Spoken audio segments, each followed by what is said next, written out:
That's why I'm trying to figure out how you can come to the conclusion right now that diversity had something to do with this crash. Because I have common sense, okay?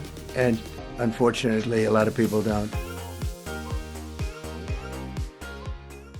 As we reflect on the horrible events in Washington, D.C. that occurred at 9 p.m. last night, I want everyone involved with this, all Americans, to know that over here on this program and at Town Hall Media writ large, you're not going to hear thoughts and prayers from us. Thoughts and prayers are thoughts and prayers. No.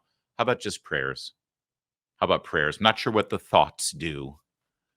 Don't know why we've been throwing the thoughts in there recently. I think for those who don't pray, okay, that's fine. Sorry if it offends you that we pray.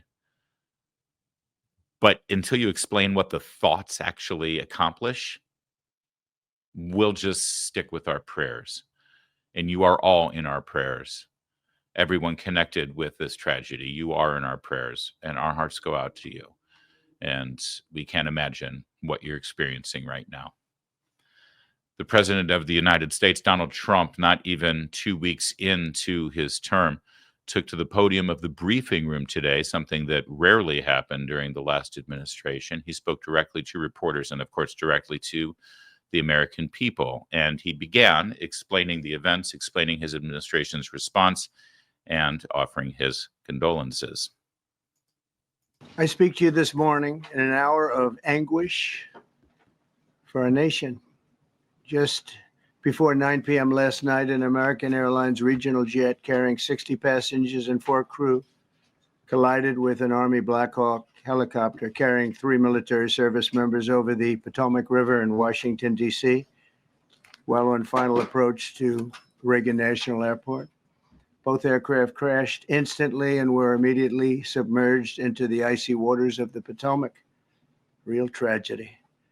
The massive search and rescue mission was underway throughout the night, leveraging every asset at our disposal. And I have to say, the local, state, federal, military, including the United States Coast Guard in particular, they've done a phenomenal job.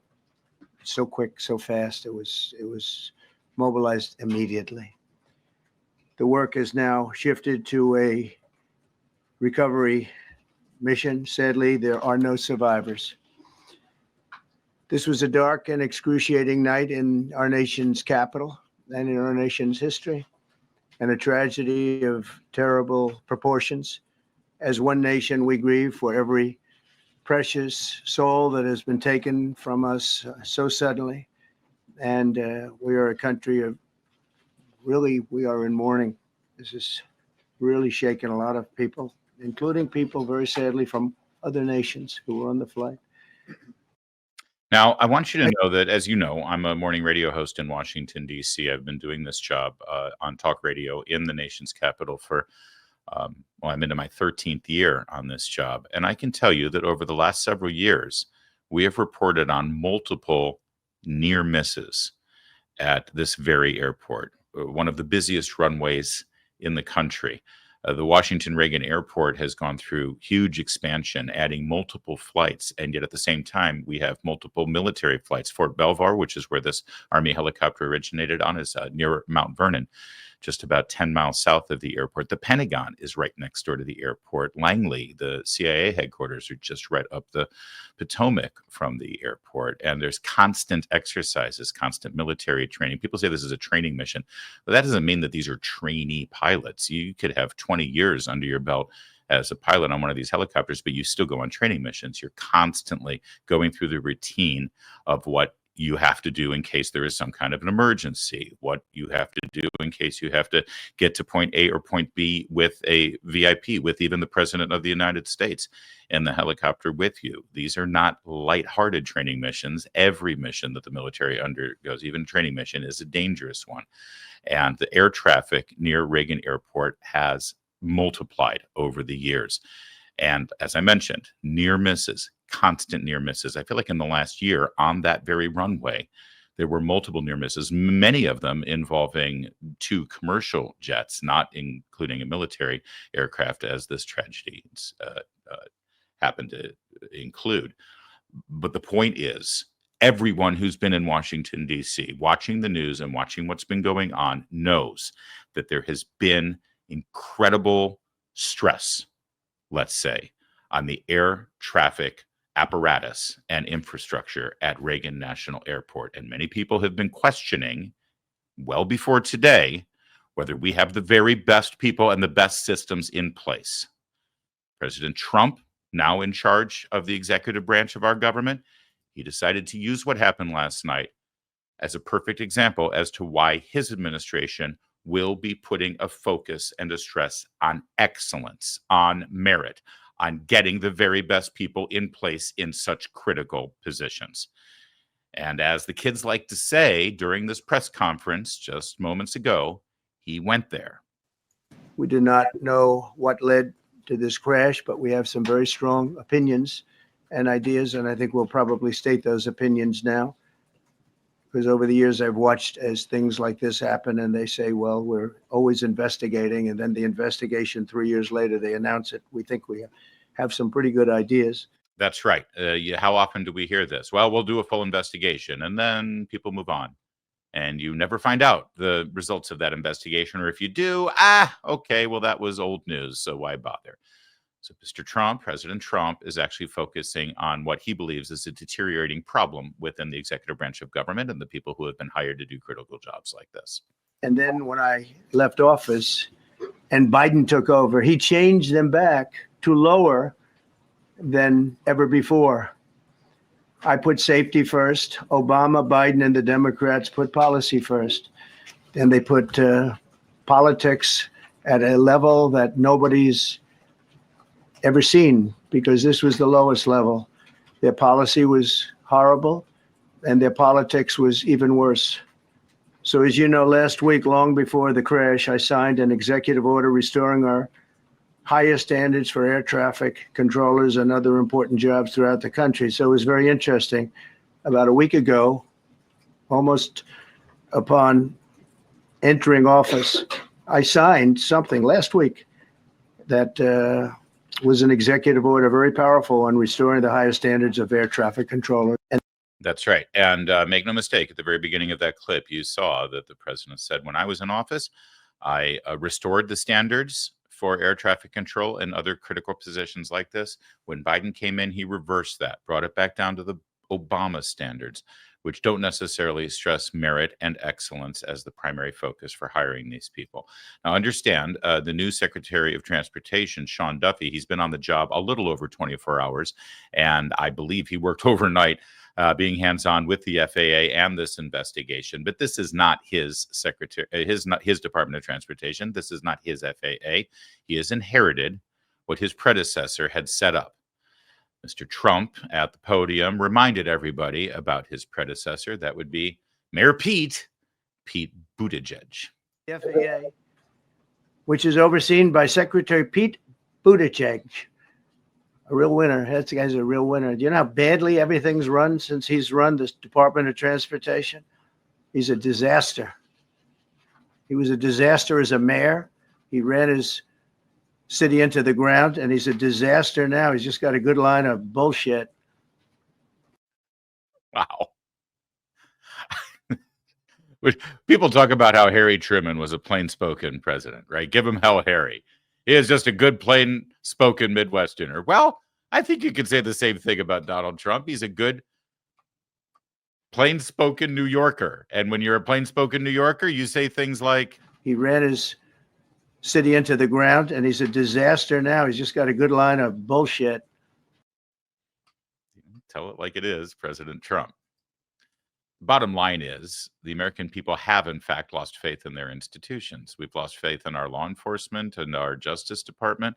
We've lost faith in our military. And yes, in many respects, we've lost faith in basic institutions that we used to take for granted, like our school systems, like our school boards, for that matter, public health institutions who we found out lied to us and are in the back pockets of wealthy interests who tell them what to do instead of having them actually look out for the best interests of the health and welfare of the American people. And yeah, we are beginning to lose faith in institutions like our airport security and our air traffic controls. And President Trump, in framing this issue around his quest for excellence in these critical positions, taking away the idea of equity, where you're supposed to lift up people who come from different economic standards to give them a shot, even though they don't actually merit that opportunity to be able to work in a critical field. No, equity needs to go away and merit needs to come back. That's what Donald Trump ran on, and that's what he promised to do, and that's what they expect him to do. We expect him to do, and he reiterated that today, utilizing this tragedy as the example of what happens when you don't focus on merit. This is why we need to focus on the very best in all of these critical positions. And President Trump explained why that's so important with regard to we, the people, having faith in these institutions, having faith again in our nation's infrastructure. Then my administration will set the highest possible bar for aviation safety. We have to have our smartest people. It doesn't matter what they look like, how they speak, who they are. It matters intellect, talent, the word talent. They have to be talented, naturally talented geniuses. You can't have regular people doing that job. They won't be able to do it. But we'll restore faith in American air travel. I'll have more to say about that. I do want to point out that Yeah, and he did have more to say about that, but let's take a pause for a minute because you'll hear the caterwauling and the screaming from the left. Well, there's no evidence of this. What is he talking about? This didn't happen. Biden didn't lower standards. Obama didn't lower standards. That's just a lie. That's just Trump lying again. Trump lies, Trump lies, Trump lies. Well, let's take a walk back memory lane. Tucker Carlson, look how young and innocent he looks. Back when he had his program on Fox News Channel, he actually did a whole series of segments on this, on how standards in America were under assault, how standards were being undermined, all for the sake of diversity and equity and inclusion. He focused on it then.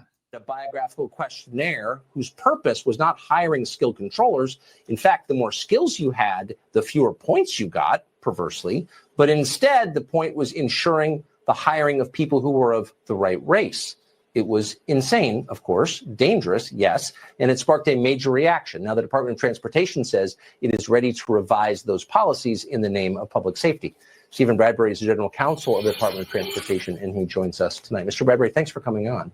Well, thanks for having me on, Tucker. So it was a pretty simple story, and I think the fix is pretty simple. Can you assure our viewers that air traffic controllers will be hired solely on the basis of relevant criteria? In other words, how good they are at air traffic controlling, and not on the basis of irrelevant criteria like their appearance? That's right. We're making a change to no longer use that biographical assessment that the FAA has used since 2014 and that you featured on your show. So let's just be clear here. That was at the very beginning, about a year into the Trump administration, when Tucker featured this story. And it was the general counsel for the Department of Transportation that said, yeah, we're doing away with all of that. And all of that they're doing away with was actually a questionnaire that rated potential people to work as air traffic controllers in the FAA, which is part of the Department of Transportation. And then it was under Barack Obama, where they actually discounted and they penalized candidates for jobs if they had too much experience in the field, because they wanted to give opportunities for people who don't have as much experience. Well, they need a shot, don't they? And of course, their race and their ethnic diversity gave them extra points as well as candidates, instead of actually emphasizing experience. That's a real thing. Trump did away with it, and then Biden restored it. And now Trump is announcing that he's doing it away with it again. It was a power-packed press conference, as Donald Trump also brought on his vice president, J.D. Vance, who reiterated the administration's commitment to these standards. Which is that when you don't have the best standards in who you're hiring, it means on the one hand, you're not getting the best people in government, but on the other hand, it puts stresses on the people who are already there. And I think that is a core part of what President Trump is going to bring and has already brought to Washington, D.C. is we want to hire the best people because we want the best people at air traffic control. And we want to make sure we have enough people at air traffic control who are actually competent to do the job.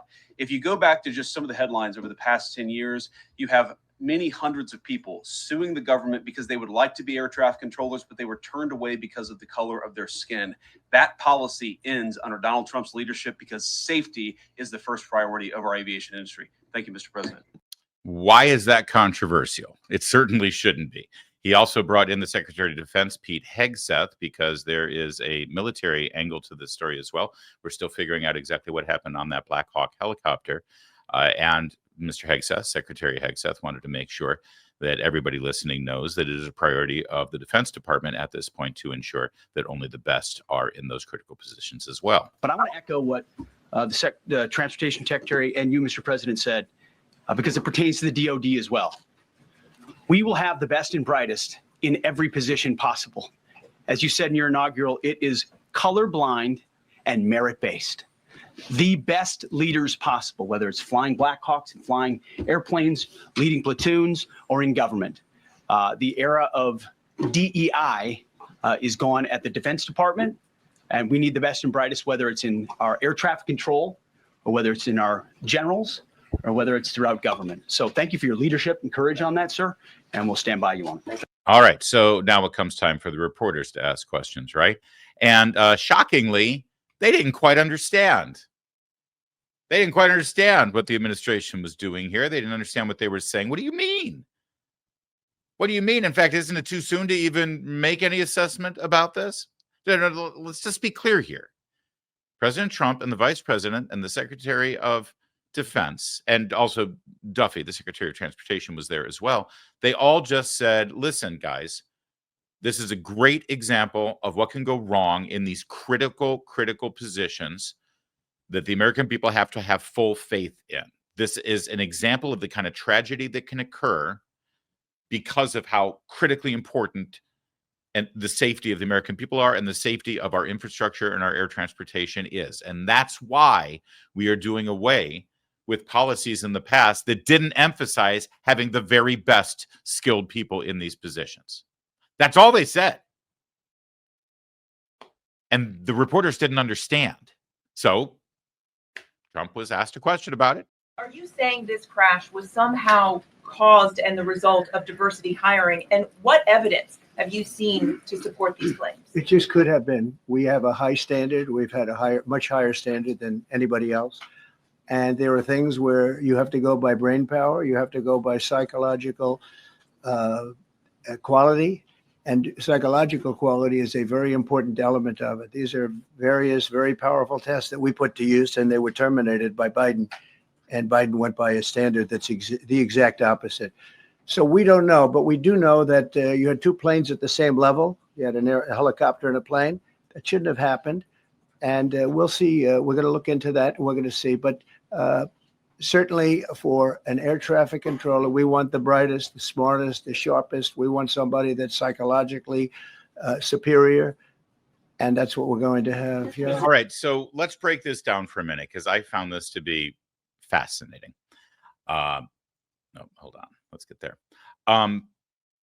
First of all, the question was great. What evidence do you have that not hiring the best possible, most qualified person contributed to this accident? Which I guess is a fair question. But the answer is sort of baked in the cake, isn't it? In fact, the reporter, in asking this question, sort of concedes the point. What evidence do you have that having lower skilled people in these jobs led to this accident? And of course, the answer is, well, we don't have evidence, and we don't need evidence, because the bottom line is we want the highest skilled people in these jobs. We don't want to dumb down the qualifications, because this is about having faith in our system. Can we just concede something here? Yes, it's very early on. Yes, they're still investigating this. But there is no suggestion in any way whatsoever from anyone observing this horrible tragedy that there was a mechanical failure, right? Okay, so if it wasn't a mechanical failure, it means it was a human error, right? Right? We can go with that? Okay, great. Thank you. I appreciate that. And understand something. Planes take off and land every single day by the hundreds at this airport. And this hasn't happened. We've had near misses. We've all been warned about it. Near miss, another near miss, another near miss, another near miss. Boom, this happened. The near misses all happened under Pete Buttigieg and Joe Biden. They did nothing to fix the problem, clearly. Somebody screwed up. Somebody screwed up. We can't just say, oh, these things happen. These things don't happen. These things shouldn't happen. We have systems in place to keep these things from happening. So if something did happen, it means the system wasn't followed. It means there's a breakdown somewhere. And we know that it's not mechanical, so it's got to be a human error. Now, if we can reach that point, which it didn't take us long, any of us, to reach that point. Now, here's what the American people ask. Okay, it was human error, but we do have the very best possible people in place to do this, right? The very best possible people can make a mistake, and that's fine. We get that. But you didn't have somebody who wasn't qualified, right? You didn't pick someone over a more qualified individual, did you? You didn't actually set aside someone who had more qualifications and more skills and actually earned that job so that you could feel good about yourself by placing someone less qualified in that position.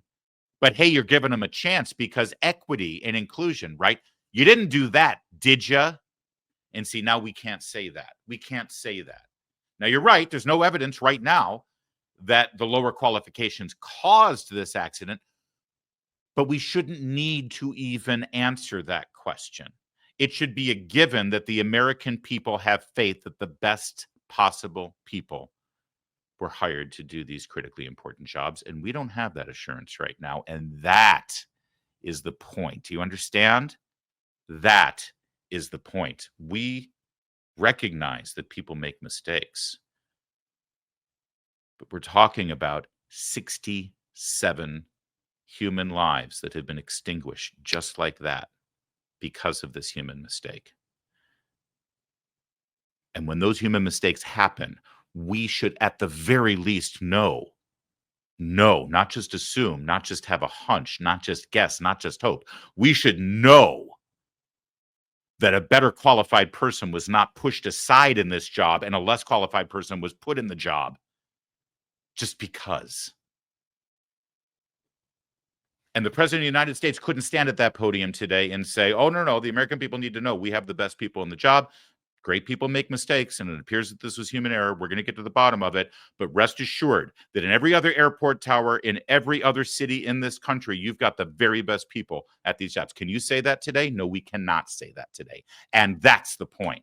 But the reporters don't get it. The reporters don't get it at all. In fact, they continued challenging Trump, but you're speaking out too soon. You're saying this too soon without having all the facts, without having all the evidence. Go ahead, Caitlin Collins, CNN. Yet know the names of the 67 people who were killed, and you are blaming Democrats and DEI policies and air traffic control and seemingly the member of the U.S. military who was flying that Black Hawk helicopter. Don't you think you're getting ahead of the investigation right now? I don't. Did you catch that question? Did you catch that? You'll hear Trump's answer for a minute, but that is so moronic. We don't have the names of the victims yet, and you're already seemingly blaming Democrat policies for this. What the hell does the names of the victims have to do with any of this? Oh, you're right. You're right. You're right. Hey, I'm highly critical of the policies that, in my opinion, led us to this place, but I'm going to hold off that opinion until we can list the names of the 67 people who perished in this crash, because that'll make all the difference in the world. What an absolute moron. Boy, CNN has got to be so proud of this multi-million-dollar hire, who they've moved now to the White House. So she's going to be there for the briefings every day at the White House and then jump onto the set and do her 9 o'clock show in prime time. That's amazing. We don't have the names yet, so why are you saying, what does that got to do with anything? Well, Trump explains. I don't think so at all. I don't think with the names of the people, you mean the names of the people that are on the plane, you think that's going to make a difference? They are a group of people that have lost their lives. If you want a list of the names, we can give you that. We'll be giving that very soon. We're in coordination with American Airlines. We're in coordination very strongly, obviously, with the military. But I think that's not a very smart question. I'm surprised coming from you. Actually, President Trump, you shouldn't be surprised coming from her. I think President Trump still mistakes Caitlin Collins as an employee at the Daily Caller. No. The White House correspondent for the Daily Caller now is Reagan Reese, a great reporter. She's terrific and alumni of Hillsdale College. Not Caitlin Collins. Caitlin Collins is a long way from the Daily Caller, President Trump. She's CNN now. Listen, we can continue showing you moronic and tone-deaf questions from the White House press corps. But we'll just give you one more so that President Trump can have a bit of a mic drop moment on this. Let's go. Then said perhaps the helicopter pilots were the ones Yeah. who made the mistake. It's all under investigation. I understand that. That's why I'm trying to figure out how you can come to the conclusion right now that diversity had something to do with this crash. Because I have common sense, okay? And unfortunately, a lot of people don't. It's all under investigation. You don't know enough. How can you reach the conclusion that diversity had anything to do with this? Because I have common sense. And then as he looks at the entire pool of White House reporters, he adds, and unfortunately, a lot of people don't. No, they don't.